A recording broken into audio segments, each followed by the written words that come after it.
میں محمد دلشاد پہلی جماعت کے نصاب میں شامل NCERT کی کتاب ابتدائے اردو کا 25واں سبق لے کر آپ کی خدمت میں حاضر ہوں۔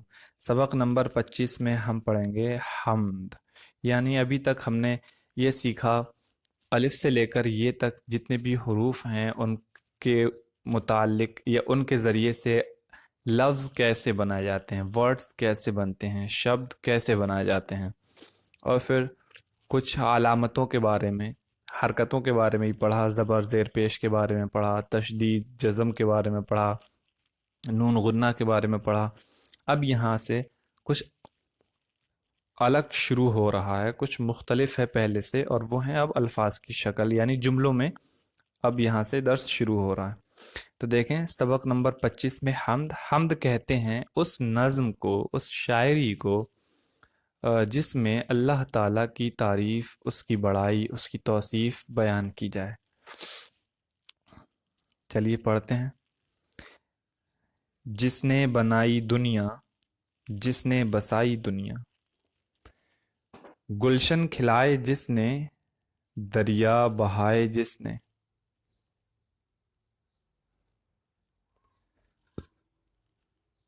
جس نے بنائے سارے یہ چاند اور تارے، مجھ کو بھی زندگی دی، تجھ کو بھی زندگی دی، مجھ کو بھی زندگی دی، تجھ کو بھی زندگی دی، سارے جہاں کا مولا، سارے جہاں کا داتا۔ اس کی رائٹر ہیں صوفی تبسم۔ یعنی ایک بار پھر سے ہم اس کو دہرا لیں۔ جس نے بنائی دنیا، جس نے بسائی دنیا، گلشن کھلائے جس نے، دریا بہائے جس نے بنائے سارے یہ چاند اور تارے، مجھ کو بھی زندگی دی، تجھ کو بھی زندگی دی، سارے جہاں کا مولا، سارے جہاں کا داتا۔ مشق، ان لفظوں کو لکھوائیے۔ بنائی، دنیا، دریا، زندگی۔ لکھنے کا طریقہ ایک لفظ میں لکھ کر بتا دیتا ہوں آپ کو، اور باقی آپ دیکھ لیں کہ شکل کیسی بنی ہے، اسی کے حساب سے آپ لکھنے کی مشق کر سکتے ہیں۔ دنیا، دریا،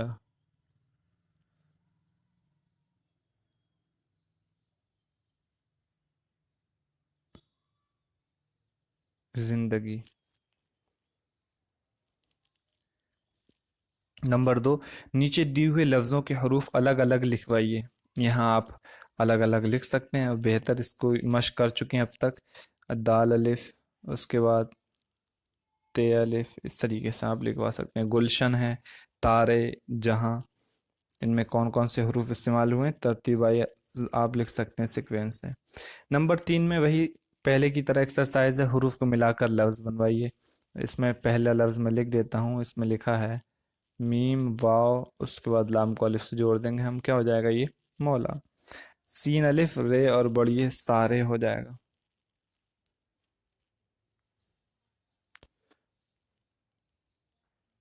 چاند، زندگی۔ اس کے بعد نمبر 4 دیکھیں، ان لفظوں کو پڑھوائیے، یعنی پڑھنے کی کوشش کریں۔ گلشن، چاند، تارے، دریا، زندگی، مولا۔ نمبر 5، اس نظم کو یاد کریے، یعنی اس نظم کو یاد کر کے آپ سنا سکتے ہیں۔ امید ہے کہ یہ سبق آپ کو اچھے سے سمجھ میں آ گیا ہوگا۔ ملتے ہیں اگلے سبق کے ساتھ انشاءاللہ۔ خدا